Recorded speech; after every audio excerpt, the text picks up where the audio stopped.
So some screenshots of what the things look like here. This is on the left side. We have an initial play screen. You can see that we have a timer at the top, a match counter, and then the cards themselves. The middle here is we've progressed through the game. We've made 5 matches, and you can see that we just finished making a match, and 2 of the cards are being removed from the board. And then I just created very simple effects for a lose-win, so it's clear. If the timer elapses before you're done, the screen turns red and prevents you from tapping any longer. You can't tap the cards. And if you win, the screen turns green, and the last card will be removed from the screen. So I caught it just as those cards were being removed.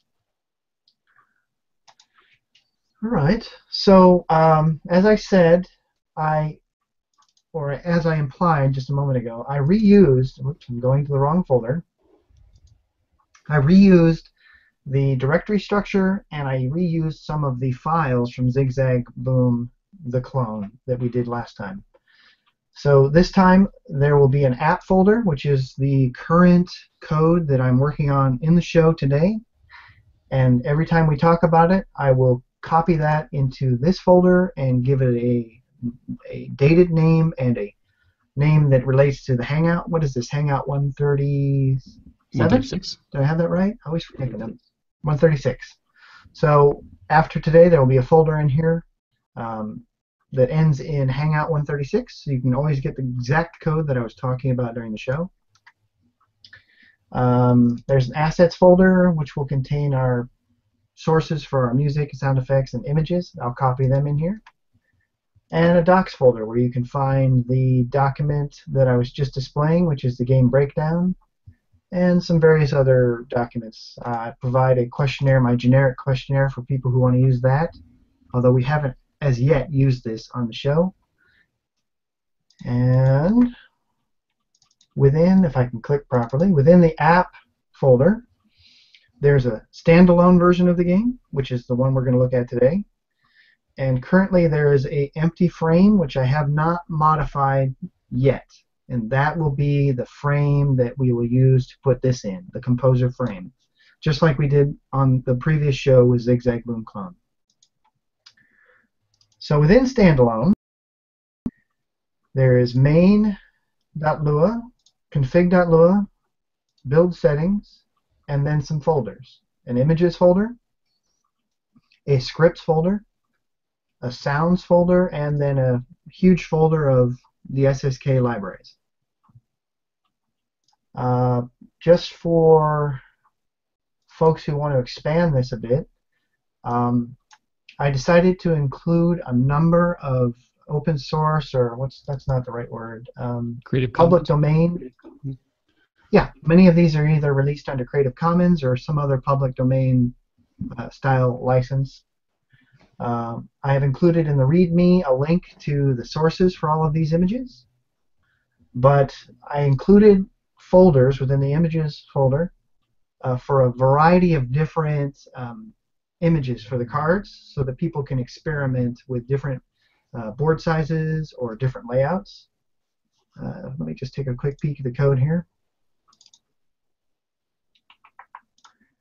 If you wish, and it's not the right file, if you wish, you can create up to a 40-tile game, which is a bit extreme.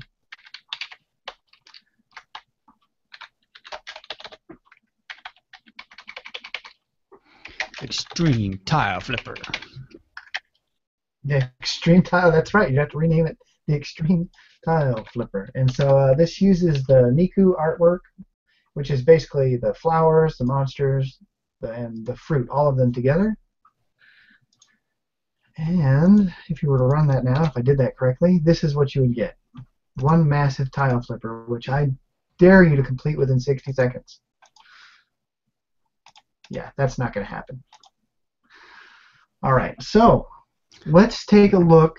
I think today we should just sort of segue into this and look at what I consider to be one of the most interesting topics, which is the flipping. First of all, let me put the code back the way it was. So basically, we're going to look at a bunch of Actually flipping see. code. I'm sorry? Ed, please. Somebody What's say that? something? I said, please slow down the transition effect because it's not seen properly on the Hangout. Okay, I'll do that. I can certainly do that. Yeah. All right. So I've been asked to change the trend. Well, good. We'll just look at the code and we'll change it on the fly. Let me get this over here. First, I'll show you how the card is drawn, an individual card. There is a file in the scripts folder, let me show you, called, appropriately, card.lua, whose job it is, and I will examine the entire structure of this file later.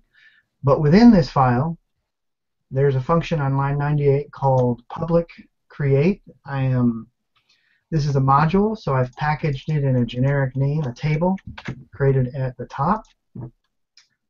So I have local public, and I create a blank table. And then I attach a number of functions to that table. Among them is create, and that seems to be the only one for this. And then I return public. And what that allows me to do is in game.lua, I can require that file in scripts.card, or that is require scripts.card, and store the return value, which is the table that I created in card.lua. And then later, I can call, and of course, see now I'm showing you a piece of code that doesn't exist. Everybody ignore this as I correct it. I can call the create function simply by referring to the local variable card_m that I store the return value from card in, and call create and pass in the arguments. Now, we talked about this last time, but that's the basic principle behind creating your own modules. Create a table, attach a function to it, and or attach fields like variables, and then return that table from the file, and then require the file where you need it, and simply reference those functions as named within the file off of the local variable that you've stored, which is, again, in this case, card_m. Can you read this okay?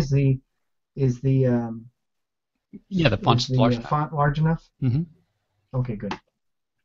Okay, so back to card and create. Let me find it. So on line 98, as of today, unless I change the order of the code a little bit later, we have a function called create. It takes a group, which is display group, an X and a Y position, a width and a height for the card, a number, which is the image number that I wish to display, and it takes a image path, or part of an image path. So if you recall,